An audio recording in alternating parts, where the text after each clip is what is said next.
네, 정제중 섹터 분석해 보도록 하겠습니다. 도움 말씀에 나도투자연구소 이재규 본부장, 영인리서치 최진우 본부장 두 분 모셨습니다. 안녕하십니까? 안녕하세요. 네, 반갑습니다. 개장한 지 1시간 정도 지나가고 있고요. 시장은 여전히 실시간의 변화를 보이고 있습니다. 지난주에 이어서 화장품 전선주 여전히 강하지만 화장품의 상승품이 조금 줄어드는 이 자리를 조선주가 한 10분, 15분 사이에 강하게 올라와주는 모습 포착되고 있는데요. 자, 그럼 본격적으로 섹터 점검해 볼 거고요. 그 안에서도 탑 종목까지 분석해 보도록 하겠습니다. 실시간 주요 섹터 첫 번째, 화장품주부터 열어볼까요? 신고가 행진을 이어가고 있는데요. 이재규 본부장님, 다만 이 미용기기 쪽은 좀 쉬고 있어요. 예. 실적이 아무래도 지난주부터 키워드가 되고 있는데 이번 주도 주요 키워드는 실적이다 해도 되겠습니까? 네, 여전히 실적이 시장에 영향을 많이 미치고 있는 것 같습니다. 오늘 엔터주들 같은 경우도 실적이 안 나오면서 굉장히 큰 폭의 하락을 보이고 있는데 사실 이게 정상적인 부분이죠. 실적적인 부분에 의해서 주가가 움직이는 것은 네. 맞습니다. 방금 전에 이제 앵커님께서 말씀하신 것처럼 저도 지난주까지만 해도 이제 미용기기 쪽에 대해서 굉장히 긍정적인 의견을 드렸었는데 이 원택이 좀 안 좋은 실적을 내놓으면서 지금 관련되어 있는 종목군들이 전반적으로 좀 안 좋은 모습들을 보이고 있습니다. 하지만 성장성은 유효할 가능성이 높다라고 보고 있기 때문에 이 부분을 참고하시면 좋을 것 같고요. 전반적으로 지금 관련된 종목군들, 실적 관련되어 있는 모멘텀들이 시장에서 이래저래 좀 붙고 있는 과정인데 지금 시장 상황에서 우리 이제 화장품 쪽은 주가의 변동성이 종목들마다 조금씩 다르게 나오고 있습니다. 그래서 그동안 좀 강세를 보였었던 종목군들 중에서 차별화가 계속해서 이어지고 있다라고 보시면 좋을 것 같은데 아무래도 화장품 관련주 같은 경우는 2분기, 3분기로 넘어가면서도 실적이 계속해서 좋아질 가능성이 전 높다라고 보고 있습니다. 아무래도 환율도 계속해서 올라가고 있는 부분이고요. 제가 이제 여기저기 돌아다니면서 사람들을 보면 이제 실제로 관광객들이 굉장히 많이 늘어났다라는 것을 알 수가 있습니다. 그리고 하나씩 이제 백을 가지고 다니는데 화장품을 정말 많이 가지고 다니더라고요. 그렇기 때문에 우리나라 화장품 기업들 같은 경우는 앞으로도 계속해서 외형 성장이 진행될 가능성이 높다라는 이야기를 드리고 싶고요. 실제로 이 공장에서 가동을 하기에는 공장이 그 캐파 자체를 감당하지 못해가지고 공장을 계속 늘리려고 여러모로 알아보고 있다라는 내용들까지도 계속해서 나오고 있습니다. 그래서 화장품은 수요가 굉장히 강하기 때문에 저는 우상향을 이어갈 가능성이 높다라고 보고 그동안 강세를 많이 보였었던 종목군들도 여전히 매력적이지만 작년에는 이제 비중국향 매출이 많은 기업들의 주가 흐름이 좋았다라고 한다면 올해는 중국 쪽 매출이 많은 기업들 같은 경우도 주가의 추가 상승 여력은 남아있다라고 보니까 아직 늦지 않았다라고 생각을 하고 있습니다. 그래서 전 관심 있게 보시는 게 어떨까 이렇게 의견 드리겠습니다. 네, 이재규 본부장, 화장품 아직 늦지 않았다라는 말씀 주셨는데 최진우 본부장께 좀 여쭐게요. 네. 바야흐로 화장품 안에서도 각자 도생의 상태인데 이게 반도체라는 주도주가 약간 머뭇머뭇하니까 이거 빈지털이라고 해야 될까요? 수급이 좀 화장품에 쏠리는 듯한 모습도 있는데 화장품 섹터 내에서 수급이 좀 붙는 종목은 어디가 있을까요? 사실 지금 시점에서는 저는 실리콘투 같이 이런 유통 쪽 관련 종목 같은 경우는 일단 실적에 대한 믿음이 일단은 깨지지 않을 가능성이 좀 높다고 보고 있거든요. 이제 특히 이제 실리콘투 같은 경우가 이제 상한가도 달성을 하면서 오늘도 일단은 2%대 좀 강세 흐름들은 좀 보여주고 있는 모습인데 사실 이제 화장품주들이 좀 전체적으로 일전에는 좀 중국 쪽에 대한 매출 비중이 좀 높았던 부분들 영향으로 인해 가지고 중국에 대한 경제 부분들이 안 좋거나 아니면 중국에 대한 좀 악영향, 이 이슈 여파로 인해서 화장품 전체 섹터에 좀 안 좋은 영향들이 좀 많이 미쳤었습니다. 그런데 최근에는 좀 중국 쪽에 대한 매출 비중이 좀 줄어들면서 이제 일본 쪽에 대한 지금 판매 채널도 많이 확대가 되고 있는 상황이거든요. 특히 이제 중국 쪽에 대한 매출 비중을 좀 줄이면서 미국이나 동남아, 유럽 이런 쪽으로 계속해서 수출 다변화를 일으키고 있는 기업들 같은 경우가 저는 현 시점에서는 일단 증시 입장에서 바라볼 때도 가장 큰 효과는 그쪽에서 좀 나올 가능성이 높다고 보고 있는 상황이고 그중에서도 일단 실적에 대한 성장에 좀 안정성이 좀 부여가 될 수 있는 부분들은 사실 지금 시점에서는 실리콘투가 좀 유명하지 않을까라고 보고 있습니다. 워낙 좀 브랜드도 좀 다양하게 가지고 있는 부분들이고 워낙 좀 판매 채널에 대한 부분들의 비중이 굉장히 좀 높은 기업이죠. 그러다 보니까 오히려 좀 매출에 대한 부분들과 영업이익에 대한 부분들은 실리콘투가 그래도 좀 압도적으로 높지 않을까 그렇게 보고 있는 상황입니다. 수급이 붙는 쪽으로 실리콘투 언급을 주셨는데 과연 저희가 지금부터 공개할 화장품주 탑 종목에는 어떤 종목이 언급될지 이것도 저희가 연결해서 좀 봐야 될 것 같은데요. 자, 그럼 본격적으로 화장품 안에서 투자 가치 있는 현구간의 매력 있는 종목 하나씩 공개해 보도록 하겠습니다. 이재규 본부장의 선택은 한국 콜마입니다. 화장품 안에서도 주력하고 있는 이 사업 분야가 정말 다양하더라고요. 용기를 만들 수도 있고, 선크림을 할 수도 있고, 기초를 할 수도 있고 정말 많은데 한국 콜마 투자 매력 어떤 겁니까? 네, 한국콜만 이제 색조 쪽과 네. 색조와 그리고 이제 선케어 쪽에 대한 메리트가 있는 기업이다라고 보시면 좋을 것 같습니다. 우리가 이제 ODM 업체라고 한다면 최근에 CNC 인터내셔널을 많이 말씀들 하시는데 우리나라 1, 2위 기업이라고 한다면 코스맥스랑 이제 한국콜마 이렇게 좀 보시면 좋을 것 같습니다. 그리고 이제 주가 흐름이 다른 중소형 기업들에 비해서 굉장히 덜 나왔다라고 저는 판단을 하고 있고 지금 중국 쪽과 북미 쪽에 대한 매출이 동시다발적으로 개선될 가능성이 굉장히 높다라는 거죠. 그래서 올해 1분기 실적 같은 경우는 그렇게 좋지 못했지만 그래도 예상치는 살짝 상회하는 모습들을 보여줬고 2분기부터는 개선될 가능성이 굉장히 높다라고 보고 있습니다. 그리고 이제 연결 실적으로 이제 매출들이 잡히게 된다면 HK 이노인이나 연우 아까 전에 용기에 대해서 말씀을 하셨는데 제가 지난주에도 이제 펌텍코리아라는 기업에 대해서 잠깐 말씀드렸었습니다. 용기 관련되어 있는 종목군들 같은 경우는 우리가 화장품줄 같은 경우는 개별적인 모멘텀이 좀 악화된다라고 한다면 주가의 흐름이 꺾일 수가 있지만 지금 우리나라에 상장되어 있는 중소형 대형 화장품주들까지 굉장히 좋은 실적 기대감이 있는 상황이기 때문에 용기를 제조하는 연우를 가지고 있는 한국콜마 같은 경우는 실적적인 메리트가 부각될 가능성이 굉장히 높다라는 거죠. 그래서 HK 이노인 쪽에 대한 매출과 연우 같은 경우도 5분기 만에 흑자 전환이 됐다라는 이야기가 나오고 있습니다. 여기에 지금 색조 화장 쪽에 대한 모멘텀 그리고 선케어 최근에 또 요 선케어 관련되어 있는 종목군들이 시장에서 많이 부각이 되고 있는데 전반적으로 따져봤을 때 북미 쪽과 중국 쪽에 대한 매출이 전반적으로 늘어난다라고 한다면 한국콜마 같은 경우는 이제 매수하시기에는 부담되지 않는 가격대이지 않을까라는 말씀을 드리고 싶고요. 제가 잠시 여기 차트를 보여드리고 싶은데 여기 지금 툴바가 표시가 안 돼가지고 차트를 잠깐만 보시면 지금 추세대로 이렇게 연결할 경우에 이렇게 우하향하던 추세를 지금 돌파를 한 상황입니다. 그렇기 때문에 여기서는 어느 정도 뭐 52,000원대를 이탈하지 않는다라고 한다면 추가적인 우상향의 가능성이 전 높다라고 보니까 이 부분 참고하시면 되겠습니다. 네, 저항선을 뚫고 올라갈 개연성이 높은 한국콜마에 대해서 말씀을 주셨고요. 최진욱 본부장의 탑 오브 탑픽 종목도 하나 좀 궁금한데 사실 지난주에는요. 한국콜마도 좋았었지만 실리콘투를 가진 자와 같지 않은 자가 극명히 갈렸었거든요. 네네. 자, 이번 주는 어떤 탑픽일까요? 제가 한번 보니까 마녀공장이네요. 네, 그렇죠. 이제 일단 실리콘2는 지금은 좀 보유자분들의 좀 영역 구간이라고 좀 생각을 하고 있고, 그러면 내가 지금 만약에 화장품 쪽에 없다고 하게 되면 좀 마녀공장 같은 경우가 일단은 저는 주가에 대한 부분들의 저평가도 좀 매력이 부각이 되어 있는 시점이고 어느 정도 좀 하방에 대한 리스크가 현재 좀 줄어들고 있고 좀 거의 없는 그런 종목이지 않을까라고 생각을 하고 있습니다. 일단 이제 마녀공장 같은 경우가 그간 좀 실적에 대한 부담감이 좀 있었던 부분들이 일단 초기 투자 비용들, 뭐 마케팅 투자 비용들이 굉장히 좀 많았었다 보니까 그 부분들의 실적이 좀 영향을 미쳤던 부분들이 있었는데 일단은 지금 마케팅 비용에 대한 투자 부분들의 효과가 올해는 분명하게 좀 나올 가능성이 좀 높다고 보고 있는 상황이거든요. 이미 지금 국내 판매 채널 쪽에서는 좀 인지도가 있는 화장품 브랜드 쪽에서도 속해 있는 상황이다 보니까 국내 매출도 일단 견조하게 좀 유지가 되고 있는 상황이고 올해는 좀 미국 쪽에도 코스트코에 지금 입점이 되어 있는 상태이다 보니까 미국 쪽에 대한 판매 매출 효과가 올해 좀 본격화가 될 가능성도 높다고 보고 있습니다. 이미 뭐 일본 쪽 같은 경우 드럭스토어 쪽에도 지금 입점이 되어 있는 상태이다 보니까 일본 쪽에 대한 매출 효과도 올해 좀 나올 가능성이 높다고 보고 있고요. 그렇다고 하게 되면 지금 일본이나 미국에 대한 좀 수출 모멘텀 부분들이 좀 부여가 될 가능성이 좀 높다고 보고 있고 그 외적으로 지금 일단은 중국 쪽에서도 유명 인플루언서를 통해서 마케팅을 계속 좀 진행을 하고 있는 상황입니다.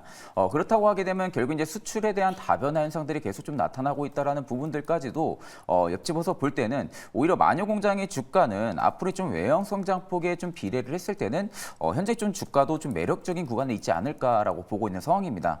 이미 지금 꽤 오랜 기간 동안 바닥을 다졌던 부분들까지도 연출이 되었었는데 최근에 좀 고개를 들어주는 모습들도 계속 좀 나타나주고 있는 모습이거든요.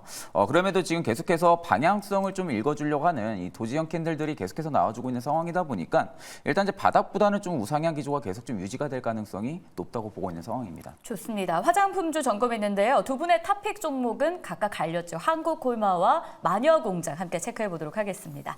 자, 그럼 이어서 실시간 섹터 두 번째로 넘어갑니다. 금융주, 은행, 보험까지 함께 점검해 볼 텐데요. 저 PBR 관련주가 움직이는데 가장 강한 게 금융주, KB금융 또 신고가, BNK금융지주도 신고가 경신하며 출발을 했습니다. 이재규 본부장님, 예. 그 이복현 금감원장의 미국행을 통해서 밸류업 기대감이 좀 높게 가져지는 모습인데 어떤 기대감이 지금 유효한 겁니까?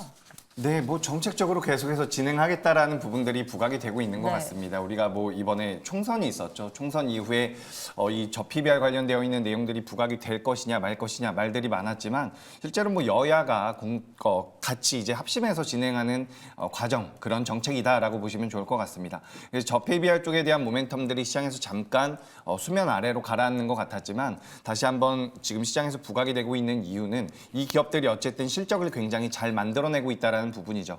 실적을 잘 만들어내고 있는 부분이고 정책적으로 계속해서 부각이 된다라고 한다면 주가의 추가 상승 여력은 분명히 남아있다라고 보고 있습니다.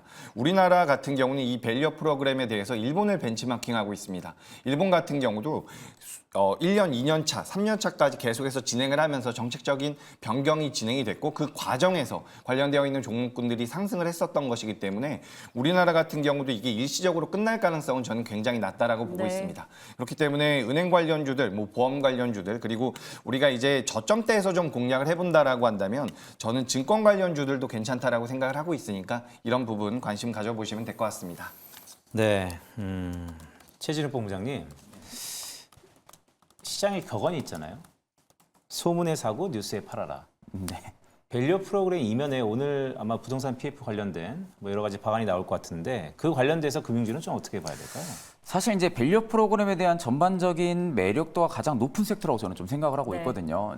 그 위치에는 결국에 이제 현금성 자산 부분들이 굉장히 좀 많은 부분들, 결국에 이제 주주 가치에 대한 좀 효과를 좀 나타낼 수 있다고 하게 되면은 저 PBR 쪽에서는 좀 은행주나 뭐 금융주들 같은 경우 전반적으로 좀 투심이 강화될 가능성이 좀 높다고 보고 있는 상황인데 최근에 또 밸류 프로그램 관련해서도 이제 상속세 부담 완화에 대한 좀 방안까지도 지금 검토를 하고 있다는 이야기가 계속 나와주고 있는 상황이거든요.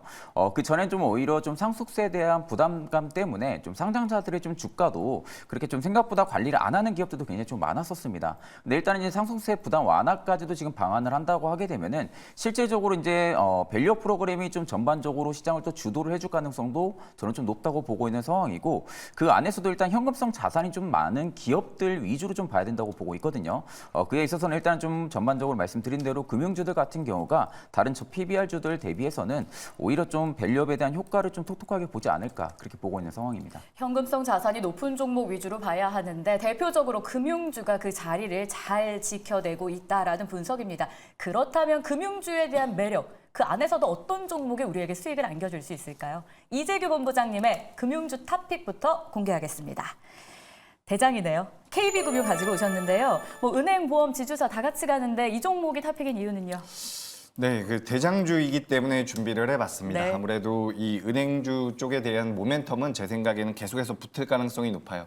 제가 지금 다른 은행주들, 은행 관련되어 있는 종목군들을 쭉 돌려봤는데 지금 KB금융처럼 강하게 움직이는 종목이 없습니다. 그래서 이런 종목군들 같은 경우는 어떻게 보면 고점대가 아니냐라는 그런 의구심이 들 수도 있는데 지금 월봉을 제가 잠깐만 띄워놓도록 네. 하겠습니다.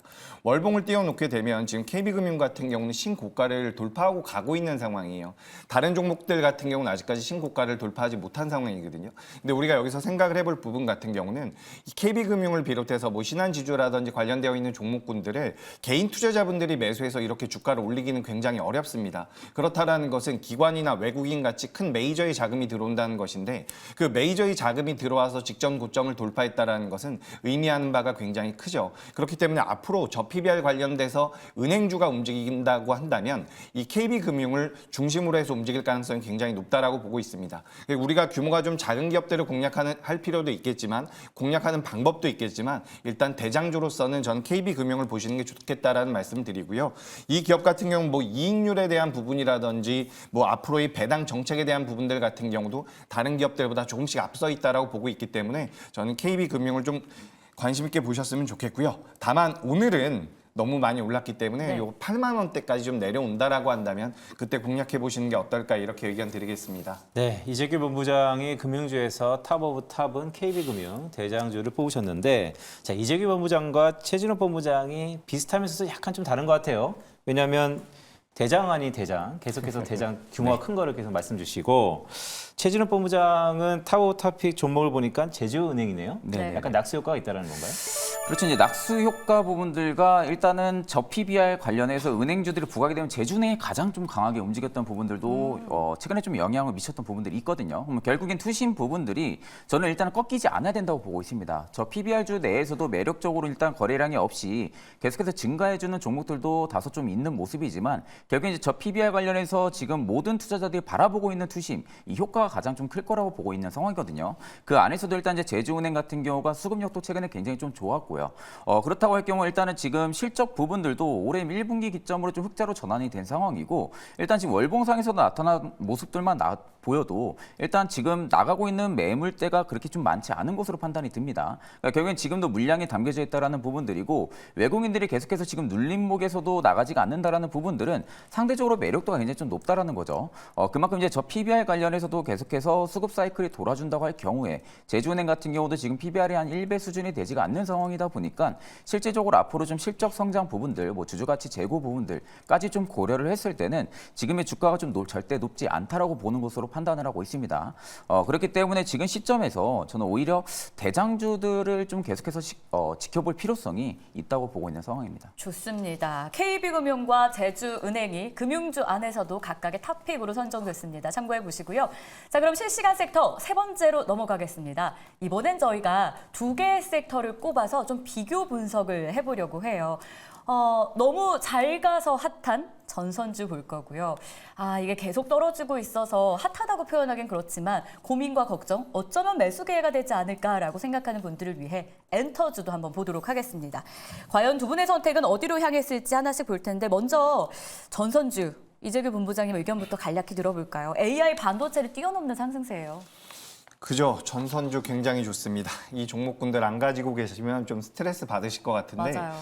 이게 지금 구조적인 변화가 계속해서 진행이 되고 있죠. 우리가 전 세계적으로 데이터 센터가 계속해서 늘어나고 있는데 그중에서 약 40% 정도가 미국 쪽에 만들어지고 있다라고 합니다. 그렇기 때문에 미국 쪽에 대한 매출이 많은 기업들의 주가 흐름이 굉장히 좋은 모습을 보이고 있고 지금 구리 가격, 전선을 만드는 데 있어서 구리가 많은 비중을 차지하고 있는데 구리 가격 같은 경우도 앞으로 이제 6월 달과 8월 달에는 라니냐라 그래서 이제 또 기후의 변화가 올 가능성이 높다라고 해요. 그래서 그 과정에서 구리의 사용량이 또 늘어날 것이다. 라는 분석이 나오고 있습니다. 그렇게 된다라고 한다면 구리의 가격이 계속해서 올라가는 것이고 뭐 전선이나 변압기 쪽에 대한 수요도 계속해서 늘어날 가능성이 높다라는 거죠. 주가가 굉장히 많이 올라오고 있는데 일단 현재 시장에서 바로 따라 들어가기에는 사실상 다 부담이 되는 상황이긴 합니다. 하지만 그렇다라고 하더라도 시장 전체적인 흐름에서 우리가 변압기나 전력기기 관련되어 있는 종목군들은 한두 개 정도는 좀 공략해보는 게 맞지 않을까라고 생각이 돼서 저는 전선 변압기 관련되어 있는 전력기기 관련 종목군들은 좀 보시는 게 맞겠다라는 말씀 드리겠습니다. 네, 추세를 탄 섹터는 사실 참 할 얘기가 많죠. 최진욱 본부장께 좀 여쭤보고 싶은데 한 달 전하고 전선이 약간 스킴이 다른 것 같아요. 왜냐하면 한 달 전에는 변동성이 좀 컸다면 한 최근에 들어서는 변동성은 좀 적어지고 추세가 서는 듯한 느낌인데 전선은 좀 어떻게 보고 계세요? 사실 전선주들은 지금 시장에서 가장 좀 주목도를 많이 받고 있는 섹터 중에 하나이기도 하거든요. 이제 그만큼 결국엔 지금 AI 쪽에 대한 기업들이 계속해서 타겟팅을 하고 있다라는 부분들. 그럼 결국 AI 쪽에 대한 성장성이 부여가 된다고 하게 되면은 실질적으로 좀 전선, 전력기기, 변압기 관련주들 같은 경우가 가장 큰 수혜를 볼 수밖에 없는 부분들이죠.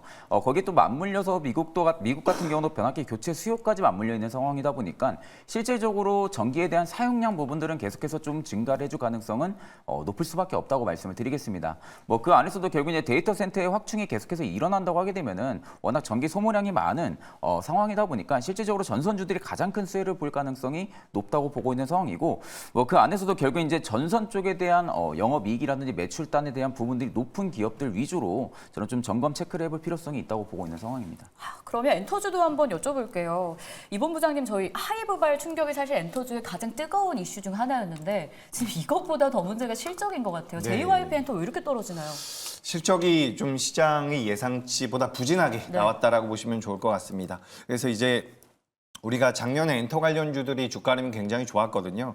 그리고 그 이후에는 어느 정도 뭐 안 좋은 내용들이 좀 있었습니다. 엔터주에 대해서. 하지만 최근 들어서는 그래도 좀 접점을 잡아주는 모습이었는데 지금 이제 실적이 나오면서 한 차례 더 투매가 나온 게 아닌가라고 생각을 하고 있어요. 하지만 제가 판단을 했을 때는 엔터주 같은 경우는 현재 가격에서 10% 정도의 밴드를 잡고 접근을 한다라고 한다면 전 중장기적으로 봤을 때는 매수의 기회가 아닐까라고 생각을 하고 있습니다.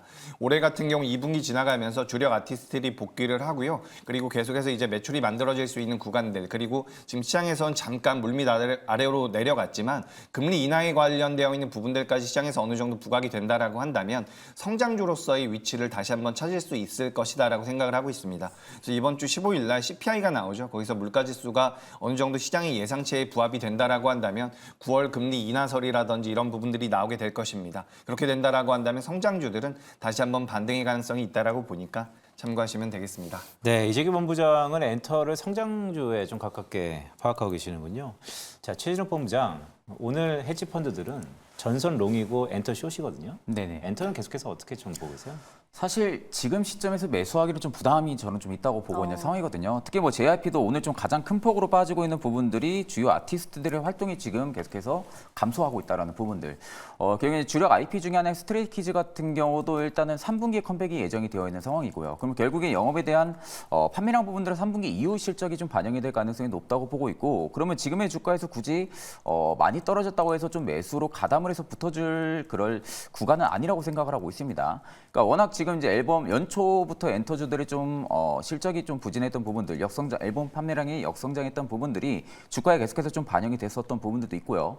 또 열애설이라든지 샌디먼트를 계속해서 악화를 시킬 만한 요소들이 좀 많았던 부분들도 있고, 최근에 또 이제 미니진간제 방시혁 의장이 좀 하이브에 대한 주요 이슈까지도 일단은 맞물려 있는 상황이다 보니까 실질적으로 엔터주들의 투심이 계속해서 좀 악화가 될 가능성은 저는 좀 높다고 보고 있는데, 그렇다고 엔터주들을 계속해서 안 쳐다볼 필요성은 없다고 보고 네. 있습니다. 결국 실적은 올해 하반기에 좀 성장을 해준다라는 증권가들의 좀 이야기들 계속 나와준다고 하게 되면은 결국에 어느 정도 지금 악재 부분들을 재료를 반영을 했을 가능성도 저는 좀 높게 보고 있는 상황이고요. 그만큼 하반기에는 충분히 주목을 해볼 필요성은 있다고 보고 있는 상황입니다. 네, 최진욱 본부장이 오늘 같은 날 하반기에 여전히 실적은 살아있다. 엔터는 그래도 보자라는 말씀을 주셨기 때문에 좀 짚을 수 있는데 한번 여쭈겠습니다. 그렇다면 전선, 엔터 중에 최진욱 본부장이 뽑자면 그 안에서의 탑 종목은 어떤 건가요? 사실 지금 시점에서는 전선이지 않을까라고 보고 있어요. 결국엔 지금 시장은 주목하고 있는 종목들이 계속 잘 가고 있는 상황이고, 그러면 결국 지금 엔터주들이 많이 빠졌다고 붙었다가는 또 지하실도 볼 수 있는 맞아요. 그런 경험까지 할 수 있는 상황이다 보니까 결국엔 지금 시장에서는 주목하고 있는 기업들을 계속해서 바라볼 필요성이 있다고 보고 있는 상황입니다. 좋습니다. 그럼 기업을 한번 공개해 볼까요? 엔터에 들어갔다가 지금 자리에서의 기준입니다. 부담을, 지하를 맛볼 수도 있기 때문에 추세가 살아있는 전선을 좀 보자라고 하십니다. 어떤 종목이 탑픽일지 공개합니다. 일진전기 가지고 오셨는데 어떤 매력이 있습니까? 사실 이제 일제전기가 전선 쪽에 대한 매출 비중이 굉장히 높은 기업입니다. 네. 근데 지금 최근에 움직이는 모습만 봐도 지금 신공장 모멘텀까지 붙어 있는 상황이거든요. 그러니까 결국엔 지금 캐파를 계속해서 건설한다라는 부분들은 이 전력만 수요를 따라가기 위해서 공장을 지금 계속 건설을 하고 증설을 하고 있는 상황입니다. 그러면 결국 일진전기 같은 경우가 전선 쪽에 대한 매출 비중이 거의 80%가 육박을 하고 있는 상황이다 보니까 결국에 이제 전선에 대한 사용량이 많아지면 많아질수록 일진전기의 실적도 계속해서 위로 올라갈 수밖에 없는 상황이고요. 그만큼 최근에 일진전기가 다른 전선주들 대비해서도 좀 강세 흐름들이 최근에 다시 좀 들어와주고 있는 부분들이 일단은 지금 눌림목으로 어느 정도 쉬어가는 모습들도 연출이 된 상황에서 다시 지금 출발을 해주고 있는 상황이거든요. 다만 지금 수급적인 부분들이 끊이지가 않고 계속 들어와준다라는 부분들은 오히려 지금에 대한 주가의 상방을 고평가를 논란하기에는 다소 좀 이르다고 보고 있는 상황이다 보니까 오히려 일진전기는 지금 실적에 대한 부분들이 반영이 된다기보다는 외형 성장폭, 앞으로 좀 가능성 부분들이 반영이 된다라는 부분들로 여쭤봤을 때는 일단 전선 전력기기 인프라 쪽에 대한 수급에 투심이 나가지 않는 한은 좀 일제전기도 저는 추가 상승 여력이 충분히 있다고 보고 있는 상황입니다. 좋습니다. 전선주 가운데서도 최진욱 본부장의 선택은 일진전기였는데 그렇다면 이재규 본부장의 선택은 어떨까요? 우선 엔터, 전선 네. 어디를 선택하시겠습니까? 저는 형구가. 일단 단기적으로는 당연히 전선이 낫다라고 보고 있습니다. 우리가 이제 기업을 분석하는 여러 가지 방법이 있죠. 그런데 이제 시장에서 선택해주는 종목군들이 있습니다. 바로 거래가 많이 붙고 주가의 흐름이 좋은 것들인데 지금 뭐 매매의 관점으로 접근한다면 저는 당연히 전선 쪽이 낫다라고 보고 있어요. 그래서 뭐 그 중에서는 LS라는 기업을 눈여겨보고 있고요. 네. 다만 이제 엔터 관련주들 같은 경우도 우리가 중장기적으로 봤을 때는 매수하기에는 부담이 되는 가격대는 아니라고 생각을 하고 있습니다. 뭐 이번에 YG엔터 같은 경우는 지금 적자 전환까지 된 것 같은데 전반적으로 이제 엔터 관련주들의 실적이 안 좋지만 그래도 가지고 있는 가치들이 있지 않습니까? 그런 것들을 고려해봤을 때 중장기적으로는 엔터 주들이 괜찮다라고 생각을 하고 있고요. 단기적인 매매 관점으로 봤을 때는 우리는 전선주를 봐야 된다라는 말씀을 좀 드리고 싶습니다. 이재규 본부장께서 단기적인 트레이닝 관점에서 보자는 말씀 주셨기 때문에 오늘 대한전선이 거의 가격 상한선까지 지금 올라가는 상태거든요. 이거 대한전선은 트레이딩 관점에서 어떻게 좀 봐야 될까요? 예, 20% 올라왔는데 제가 여기 나와가지고 이제 불특정 다수의 초보 투자자분들도 계실 텐데 매수하라는 말씀은 드리기가 좀 어렵고요. 나중에 좀 조정을 받게 되면 그때는 공략 가능하다라는 말씀 드리고 싶습니다. 지금 대한전선 같은 경우는 시가총액 규모가 커요. 오늘 이렇게 올라온다라고 한다면 이제 3조에 육박할 가능성이 높은데 이런 식으로 주가가 올라왔다라고 하더라도 어떻게 보면 3조대라고 우리가 생각을 할 수가 있습니다. 지금 우리가 다른 이제 변압기 쪽 같은 경우는 HD 현대일렉트릭을 볼 수가 있거든요. HD 현대일렉트릭 같은 경우는 이제 10조 정도까지 올라왔는데 관련되어 있는 종목 중에서 우리가 이제 LS 일렉트릭이라든지 효성중공업을 많이 이야기를 하고 있습니다. 근데 이제 이런 시가총액을 먼저 움직였었던 기업들을 기준으로 놓고서 판단해 본다면 추가 상승할 만한 종목군들도 우리가 조금씩은 눈여겨볼 수가 찾아볼 수가 있다라는 거죠. 그런 관점에서 저는 뭐 LS 그룹주들이 그나마 메리트가 좀 더 있지 않을까라는 의견 드리겠습니다. 좋습니다. 세 개 섹터를 저희가 점검을 했고 그 안에서 탑픽 종목까지 꼽아봤습니다. 화장품, 금융, 그리고 시장에서 궁금증을 자아냈던 전선과 엔터까지 비교해서 선택까지 해봤는데요. 자, 그렇다면 일단 지금 시장에서는 상승 섹터를 점검했지만 종목수로 보면 하락하는 종목수가 더 많은 현 구간입니다. 어떤 전략이 오늘은 유효할까요? 두 분께 조언을 구했는데요. 자, 먼저 성공 투자를 위한 오늘장 한마디, 이재규 본부장의 이야기부터 열어봅니다. 선순환 속도가 좀 빠른 국내 증시다라고 주셨어요. 네, 그죠. 지금 시장이 어떤 상황이냐면 오늘 뭐 좋은 종목들이 있다라고 해서 눈여겨보면 내일은 또 빠지는 경우가 있습니다. 우리가 지난 시간에도 해운주 좀 다뤄봤었죠. 페노션이나 HMM 같은 거 다뤄봤는데 뭐 주가의 추세적인 흐름은 우상향을 만들어가지만 또 오늘은 다른 종목군들이 움직이고 있습니다. 그러니까 이게 저희는 이제 방송을 하고 이제 종목군들에 대해서 말씀을 드리는 입장이고 실제로 우리 매매를 하시는 시청자분들께서는 종목들을 계속해서 엇박자가 가능성이 전 있다라고 보고 있기 때문에 앞으로 성장성이라든지 추세적인 우상향이 가능하다라고 생각이 되는 종목군들 같은 경우는 너무 급하게 잘라내지 마시고 좀 보유하는 관점이 맞지 않을까라는 의견을 드리고 싶습니다.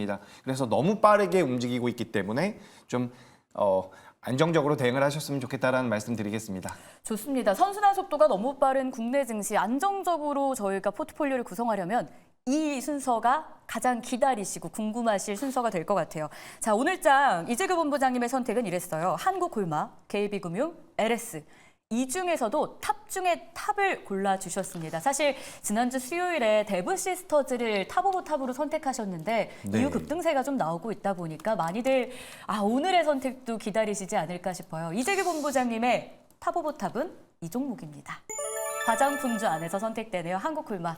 네, 한국콜마 말씀드리겠습니다. 데브시스터즈는 목표가가 6만 원이었는데 조금 남았네요. 추가 상승의 여력이 있다라는 말씀 드리고 싶고요. 아까 전에 제가 한국콜마 말씀드리면서 요걸 좀 말씀드리고 싶었습니다. 우리가 이제 규모가 작은 기업들 같은 경우는 기술적으로도 약간의 휩소를 주는 경우가 있습니다. 휩소라는 것은 속임수라고도 이야기를 하는데 지금 이렇게 한국콜마처럼 이제 시가총액 규모가 좀 큰 기업들, 1조가 넘어가고 우리가 소위 말하는 메이저들이 선호하는 기업들 같은 경우는 휩소가 좀 덜할 가능성이 높다라는 거죠. 추세적으로 이렇게 밀리고 있었던 추세에서 추세대를 강력한 양봉으로 뚫고서 올라온 상황입니다. 그렇기 때문에 여기서부터 주가가 어느 정도 눌림이 나온다라고 한다면 제가 봤을 때 한국콜마 같은 경우는 앞서서 봤었던 LS나 KB금융보다는 그래도 실제로 매수하기에는 좀 더 편하시지 않을까라는 생각이 들어서 한국콜마를 준비를 해봤습니다. 그래서 이 기업 같은 경우는 5만 5천 원대에서 현재 거래가 되고 있는데 여기 5만 5천 원 이하에서 한번 공략을 해보시면 될 것 같고요. 목표가는 6만 4천 원 그리고 손절가는 4만 7,500원으로 의견 드리겠습니다. 네, 이재규 본부장이 지난주에 이어서 이번 주에는 한국콜마 또 5만 5천 원이라는 기준점까지 제시해 주셨습니다. 자, 최진욱 본부장 얘기를 좀 들어보도록 하겠습니다. 투자 전략의 한마디가 제가 사전에 조사를 해보니까 주요 반도체주 주가의 강도를 확인하자. 네네. 어떤 얘기죠? 일단 이제 TSMC 실적이 발표가 되고 나서 필라델피아 반도체 지수 상승으로 마감을 한 상황이고요. 네. 또 이제 지금 미증시만 놓고 봐도 미국의 소비자 심리 지수라든지 뭐 연준의 발언 등의 효과로도 반도체주들이 좀 전반적으로 상승 마감을 해준 부분들이거든요. 일단 이제 그 부분들의 기조만 놓고 봐도 전반적인 기술주들의 투심이 아직 좀 죽지가 않았다라는 부분들을 좀 확인해 볼 수가 있는데 그 안에서도 일단 이제 뭐 주요 시가총액 상위 종목군 삼성전자라든지 SK 하이닉스 같은 경우도 외국인들이 다시 지금 이틀간의 연속 순매수를 좀 보여주고 있는 상황입니다. 그런 상황 속에서 일단 반도체 쪽에 대한 주가 강도에 대한 수급이 빠져나가지가 않는다고 하게 되면은 실질적으로 증시에 대한 좀 긍정적인 사이클은 계속 유지가 될 가능성이 높다고 보고 있는 상황이고 뭐 지금 전반적으로 수급이 소폭 빠져나가면서 뭐 화장품 쪽도 많이 돌아주고 있는 상황이고요. 뭐 선순환에 대한 부분들도 빠르게 나타나고 있는 상황이긴 하지만 결국 지금 증시의 주도 랠리를 좀 이끌었던 부분들은 반도체 쪽이다 네. 보니까 실질적으로 반도체 쪽에 대한 수급이 얼마나 좀 주가 강도가 낮아지는지 아니면 다시 올라가는지 여부에 따라 가지고도 투자 전략을 좀 세울 수 있지 않을까 그렇게 보고 있는 상황입니다. 큰 그림에서는 결국 기존의 주도주 반도체의 흐름을 주목할 필요 있다라고 말해주셨는데 사실 이게 지금 자리에서 우리가 투자할 종목하고는 조금 다를 수도 있거든요. 네네. 한번 탑 오브 탑이 뭔지 보도록 하겠습니다. 일단 세 종목은 마녀공장, 제주은행, 일진전기가 탑 종목으로 꼽혔는데요. 이 안에서도 하나를 골랐습니다. 보시죠. 역시 또 화장품주 선택이 됐네요. 마녀공장. 전략 주시죠. 일단 뭐 지금 저는 이제 전선 전력 인프라 쪽이 가장 좀 단기적으로는 좋다고는 보고 있는데 워낙 또 많이 오른 상황이거든요. 그만큼 지금 화장품 쪽에 대한 투심이 다시 살아나고 있는 시점에서는 좀 저평가에 대한 매력도가 좀 부각이 될 수 있는 가능성이 높은 기업이 일단 좀 마녀공장이 되지 않을까 보고 있는 상황입니다. 일단 뭐 시가총액도 굉장히 좀 3,700억 정도밖에 되지가 않는 상황이다 보니까 그만큼 유통 물량수에 대한 부담도 굉장히 좀 적기 때문에 적은 수급으로도 강한 상승력을 좀 보여줄 수가 있는 상황이거든요. 그리고 최근에 다시 좀 고개를 들고 있다. 라는 부분들, 현 부근에서는 주가가 좀 강하게 안 움직이는 부분들은 매물대가 워낙 좀 강하게 작용을 해주고 있다 보니까 이 매물만 충분하게 소화가 된다고 하게 되면은 위쪽에 대한 매물에 대한 여력은 그리고 또 이제 부담감은 굉장히 좀 줄어들고 있는 상황입니다.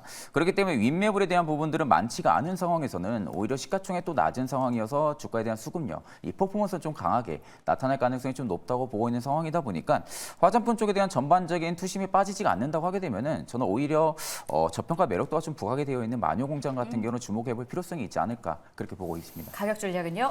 일단 이제 목표가 같은 경우는 저는 한 26,000원대까지 보고 있는 상황이고요. 뭐 26,000원대를 충분히 돌파해주면은 3만 원대까지도 충분히 바라볼 수가 있는 상황이고 손절가는 21,000원대를 제시해드리겠습니다.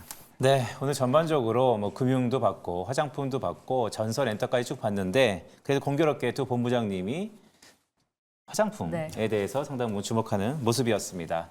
오늘 이재규 본부장, 최진욱 본부장이었습니다. 감사합니다.